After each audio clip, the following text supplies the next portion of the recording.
ಕಂಬಳಿ ಬೀಸದ.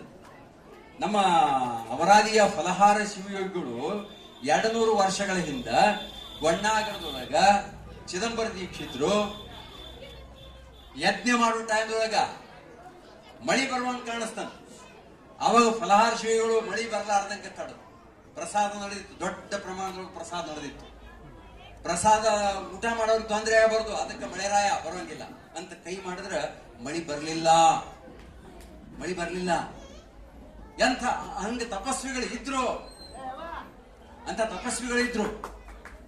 ತೀರಾ ಇತ್ತೀಚೆಗೆ ಈಗ ಒಂದು 50 ವರ್ಷದಿಂದ ಅಮೆರಿಕಾದೊಳಗೆ ನಮ್ಮವರೇ ಪರಮಹಂಸ ಯೋಗಾನಂದರು ಅಂತ ಹೇಳಿ, ವಿವೇಕಾನಂದರ ನಂತರ ಆಯೋಗ್ಯರು ಪರಮಹಂಸ ಯೋಗಾನಂದರು ಅಂತ ಹೇಳಿ, ಅವ್ರು ಹಿಂಗ ಭಾಷಣ ಮಾಡೋ ಟೈಮ್ದೊಳಗೆ ಹೇಳಿದ್ರಂತ. ಏನು ಅಂತಂದ್ರ, ನನ್ನ ಈ ಪ್ರವಚನ ಮುಗಿದ ನಂತರ ನಾನು ಶರೀರವನ್ನು ಬಿಡ್ತೇನೆ.